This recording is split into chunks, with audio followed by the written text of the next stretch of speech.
coming to this exhibition tonight. We are so pleased and so honored to have these beautiful photographs of David's here this evening. And I want to thank a few people for helping bring the photographs to us. Our lead sponsor for this evening is Rob Betancourt, and also Council Member Donald Rocha. And so those are our two main sponsors for this evening, and they help make this exhibit possible and pay for all the paint, nails, and whatever else we had to put it together. So please thank them if you see them. Oh, and there's Amy. Are they here? They are not here. They could not be here, but they will come and see the exhibit. We do have a representative of Councilmember Rocha's office. Oh, here we go, right here. Yeah, and I also wanted to thank Amy Cohen. She just snuck in. Oh, there she is. And Amy Cohen was with Exhibit Envoy, and they're the original people that started putting this exhibition together, and then we took it from there. And I want to thank our staff, Ken Middlebrook, who's our curator of collections, and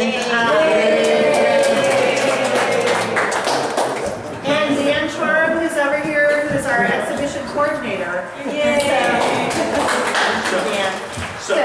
So I want to just say, Dan, this looks fantastic. Yeah.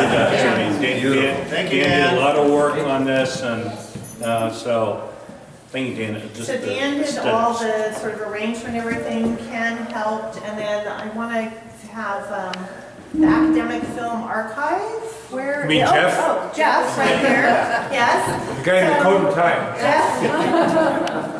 I don't recognize him because I hardly ever see him in a tie. But anyway, Jeff was responsible for bringing us the film here and then helping to get it digitized. And then Ken and his wife Katie, who's here somewhere, helped do the hand way back in the back there, Katie, who's also fluent in Spanish and worked on subtitles. And so we wanted to make sure the show, everything was in Spanish and English. So it was very important for us tonight. And I want to thank the La Raza Historical Society, who met here early. The board met here earlier. We have a lot of board members here tonight, so thank you so much for coming. So without any further ado, I want to present the artist, David Bacon, who can say a few words about the photographs here this evening. So thank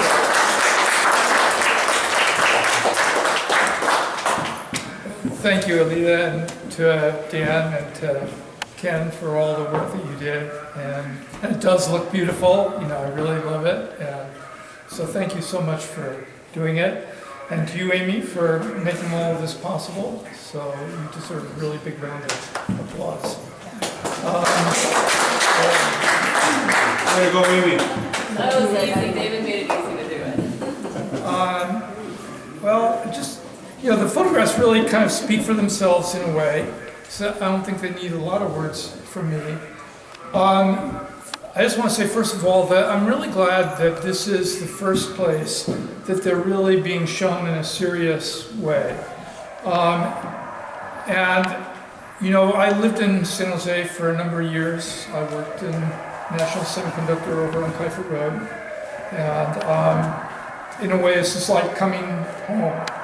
And I'm really hope that and knowing something about the history of San Jose, because San Jose has always been one of the most supportive communities for the struggles of farm workers and efforts of people to organize a union. Maybe it's partly because Caesar lived here way back when, San se puede, but I think it's also because San Jose is a very progressive community and is concerned about workers' rights and human rights, and makes that something that you give a lot of priority to. And so I think this is a really kind of good place for this show to start its, wherever it's going to go from here for the next few years, I hope.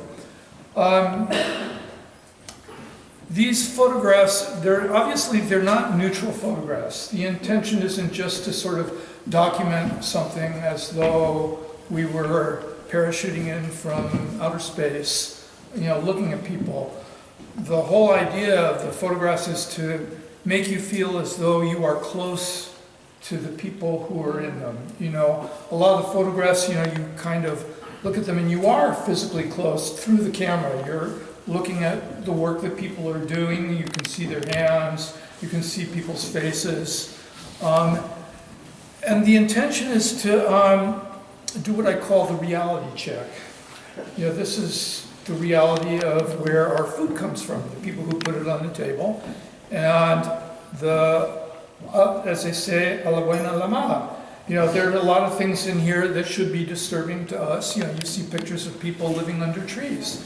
You know, there's a photograph of I'm not sure where it is in the show here, but you probably know, Dan, but a woman standing in front of a tent, holding her son in her arms. And she's living in this tent outside, and she works, you know, picking strawberries. So anybody who looks at that photograph, I think, especially if you've had kids, you know, you start wondering, well, you know, where is she going to give her son a bath, you know, or how does she keep the food cold for longer than 12 hours in the little cooler that you can see by her feet? So you can see kind of like how difficult, you know, conditions are.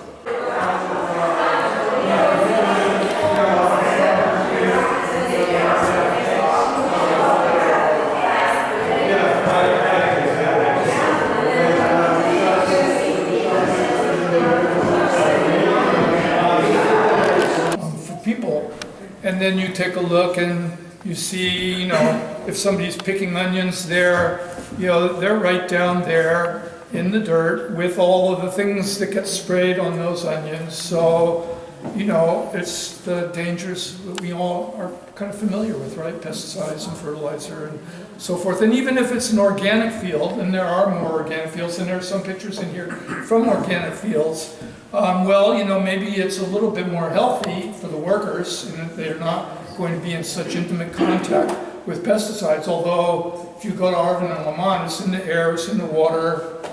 So even if you don't get it directly from the plants that you're handling, you get it from the environment that you're living in. But, you know, whether it's organic or not organic, you know, the wages are the same, and the economics are the same, and the life of workers is the same. So just because we're eating healthy food, we shouldn't fool ourselves into thinking that that automatically translates into good working conditions or good living conditions for the people who are picking it. We have to be as concerned about the conditions for the workers as we are concerned about, you know, the health of the food that we eat. But, you know, you also see in here images of people's culture. You know, one of the big things about California now is that for the last 25 or 30 years, we've had this big influx of people from southern Mexico, from indigenous communities, from Oaxaca and Chiapas and Guerrero, and people bring their culture with them. And so some of the photographs show us, for instance, the dances. You know, we have in Oaxaca, they have this big dance festival called the Guelaguetza, and they have one in Oaxaca, or some years, if they're at odds with each other, they have two. In California, we have 8, and that testifies to the number of people from Oaxaca living here, but also to the fact that parents want their kids to speak the language, to know the dances, to understand and identify with their culture. And so they organize dance groups. And so the minute you start organizing young people to practice the dances, then you want to put them on.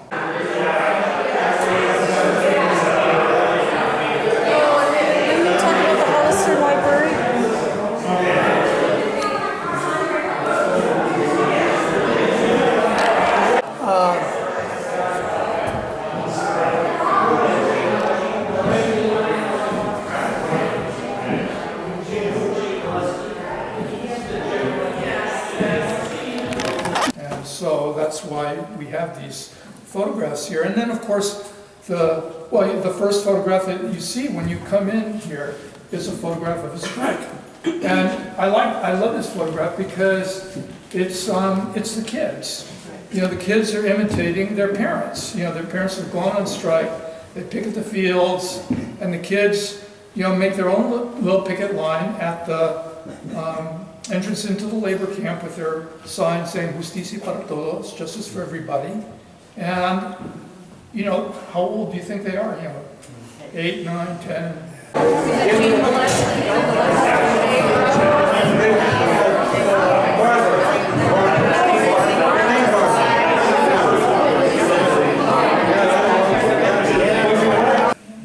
You think they know what they're doing? They're not just imitating their parents by rote. they are absorbing the values that their parents are fighting for. And I think that's a very optimistic picture, because I think, okay, 10 years from now, those children are going to be the organizers of our movement. So, you know, they're learning right now what fighting for social justice means. And so the photographs here are trying to document that too, because I don't think it does anybody any good to feel sorry for people. This is not a show to get you to feel sorry for anyone. It's a show to get us to think about what the conditions are, how people try to change them, and then what is our relationship to it. You know, so hopefully to support it in some way, and at least to be conscious of, you know, where our food comes from and who's involved in it. And so that's why I say, you know, this is not it's not a neutral show. It's not a one that sort of says, well, okay, we're not taking sides here. This definitely takes sides. In fact, the whole purpose is to take sides and to get everybody else to take sides. So anyway, I hope that you really like the photographs, enjoy the photographs, and thank you so much to the museum.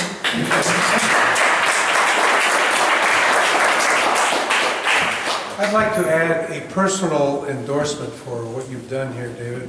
I went through all of this, and you're not likely to meet too many former farm workers. I came here as a 2-year-old when I was raised as a migrant farm worker, harvesting a lot of these crops. And I was walking through here with a lump in my throat because I lived that life. I was the lucky one that got out of that, and I am now 77 years old, so I didn't get poisoned by all of this. But I am mindful of the work that David has done in capturing the true hard labor. You can't tell from looking at this how hot it is, how humid it is, how uncomfortable it is, how you don't have a bathroom, how it is just very hard, and hard on your body, hard on your mind, but you've captured it all. Thank you very much.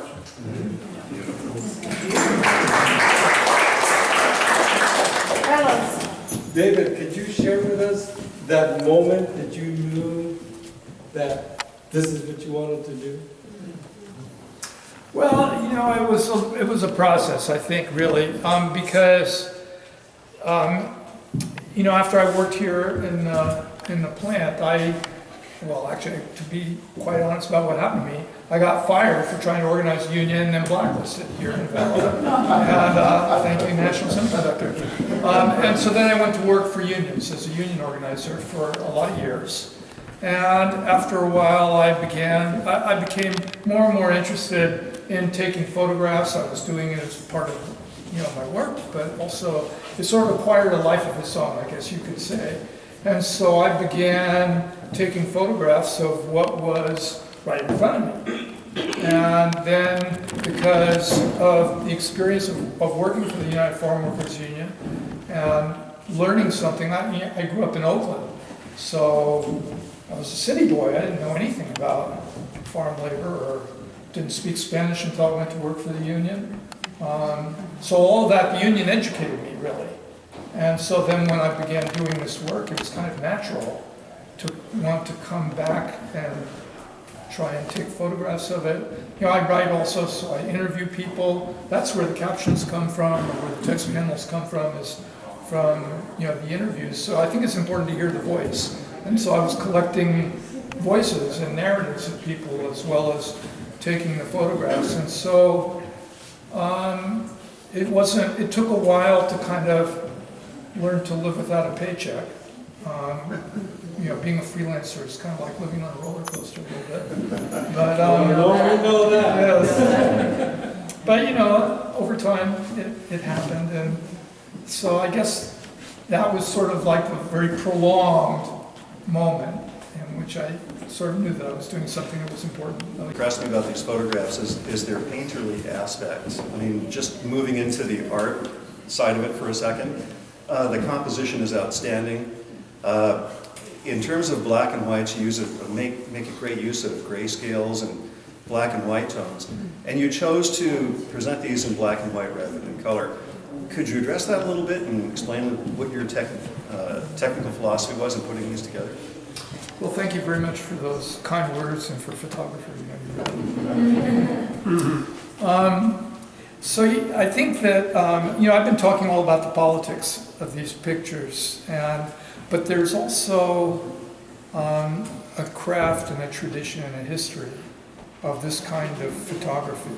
So in some ways, I am standing on the shoulders of other people, and also trying to learn from how they took photographs. So, you look at, Dorothea Lange is probably the most famous one, but there were other people, Otto Hegel and Hansel Meath, during the same period in the 30s, who took photographs in the field. In fact, they were farm workers themselves and had cameras. So, in terms of figuring out the composition of the photographs, first of all, I look at these photographs to sort of see what their ideas were, but also how they dealt with some of the constant factors that you have to deal with when you're doing this. Like, if you're taking pictures in the field, what you have is this very flat surface, you have the horizon, you have the figures of the people who are working in it, so you have to figure out how to put them together in some way that works aesthetically, and that also carries with it the emotion, because the idea is to try to have some emotional content to it. In fact, I think that they're very, very closely related. If you don't have any kind of aesthetic ideas or graphic ideas in your mind, your ability to actually communicate emotion with a photographer, it's not going to do it.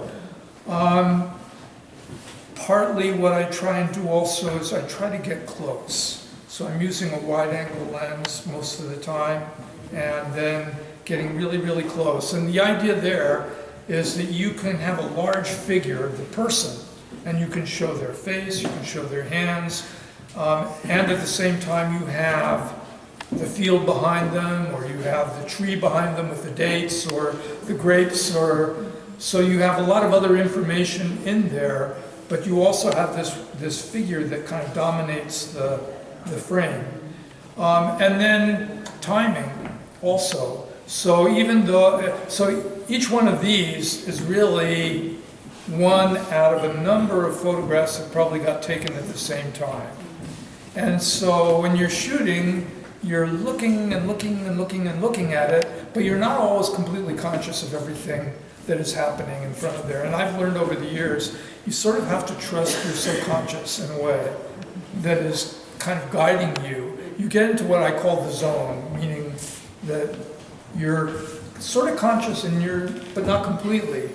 You're paying really close attention, but also you're not aware of everything. So it's not only common, it almost always happens that when I'll make the big print, I'll discover all kinds of things that are happening in the photograph that I wasn't aware of when I was actually taking the picture. Because these are digital, the original image is color. And so all of these photographs exist in color as well too. And I have, in the past, done shows of images that are in color. In fact, we did one with CRLA, California Rural Legal Assistance, which we took around California to farm worker towns to exhibit in libraries and places like that. And there are some things that are good about color. There are pictures in here there's a picture of a woman dancing in a library I think in Greenfield. And she has these beads around her neck, and she's wearing this garment here. And the garment is this brilliant red, and the beads are very colorful. And so you lose that when you go with black and white.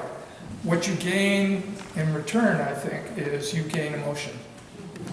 And I don't know, it's hard for me to explain why that is. You could say color is distracting, but not always. Sometimes color can make you focus. But I think that black and white and that range of tones, it makes us pay attention more, but it also sort of simplifies reality in some ways. And also, there's a certain beauty in the transition in tones, too. How many shades of gray are there in the world? A zillion, right? You know, how many can you put into the photograph? As many as possible. So, I mean, those are just some of the things that are going on in my mind. But they're not, you know, it's not like I have a hard set rule about it. You know, in some ways I've kind of learned to trust my instinct, you know. Something works or it doesn't work. And I can't exactly tell you why. And I'm not even sure that just because it works for me, it works for everybody. I mean, obviously all these pictures here work for me because I made them. But, you know, I don't necessarily expect you to be able to look at every picture here and say, oh, wonderful. You know, maybe you like some, maybe you don't like others. I have 3 things I forgot to say, because I always forget to say things. One, I want to introduce our board chair, Elizabeth Monley, who's here. Raise your hand, please. Thank you all for coming. And our vice chair, Kathleen Watson, right next to her, right there.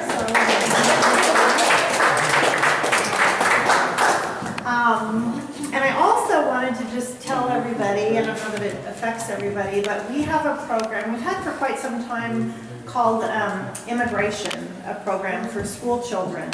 And we've recently, just this year, revamped this program. And I want to give a shout out to CHCP, or if you don't know the initials, Chinese Historical and Cultural Project. And Brenda Wong here is the president. And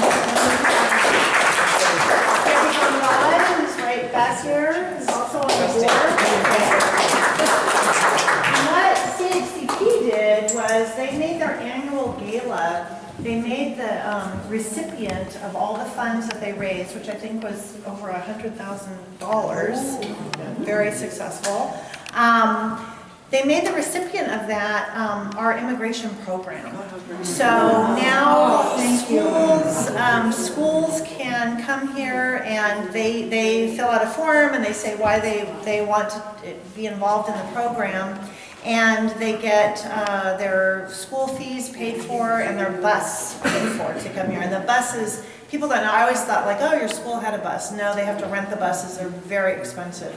So as a result of that, we're seeing this year a lot of schools that have never come here or been able to afford to come here. Even though our programs are very reasonably priced, we kind of just break even. But yeah, so I really want to thank Chinese Historical and Cultural Project for, you know, taking on that endeavor. So we have different affiliates here, and so the kids, when they come here, they're going to do Chinese, Portuguese, Vietnamese, and Mexican. And the different immigration, you know, immigrants that have come here and study those. So I think it's going to be a really exciting program. We've reworked that, so I'm really excited. Katie, yes? So as an educator, sorry, I'm Ken's wife. As an educator, 25 years. No. As an educator, getting a bus at this point is the hardest thing to do. So I just really would like to thank the Historical Society for helping us, because we as educators really want to get our kids here, but there's no way to do it without the support of all of you. So thank you so much for providing that opportunity. And I know for a fact that 10 classes are coming based on that grant. So thank you so much. We're really Close to being totally booked because of these funds that are available, so I really want to thank them. And then the very, very final thing is, as David said, when we put up these shows, we're not trying to be totally neutral, if you'll say. So and the one thing is, when we're in such a a rush with our small staff to get the shows up, the final thing that we always like to put in here is some kind of call to action. And that's kind of the thing that's missing, at the very end of the show, and we want to add in here. So now that everything's up on the walls and the floors are clean and everything, we got to do that. So I want to sort of challenge everybody to think of some meaningful calls to action that we could include at the end of the show. And please, yeah. And this is Diane. We have she over- never has an original idea at all. No, so. We have over 600 volunteers in Santa Clara County that are ready and waiting to be witnesses to ice raids. So if we are we're trying to get the word out to all of the immigrant communities, because what they're doing is they're coming in the mornings, and anyway, we know what they're doing, and so people can call and we'll come and observe what's going on and get them legal help and get the family knowing what's going on. There was a false alarm recently in San Jose, and the family was just amazed because 30 people showed up. So that's, you have the cards. We have our cards. I've got your bigger ones. Yeah, so I have cards from Diane, and so any other kinds of calls to action, we will be including those in the exhibition. So that, you know, people Rapid Response Network, you can sign up. be like really inspired to not only look at all the photos and be empathetic, and which is what we're trying to get the school kids to do, but to really say, you know, yeah, I need to do something to make a difference. So Should we send those ideas to you or write yes, them? yes, so you can send them to anyone on staff, Ken, myself, yeah, any ideas would be great.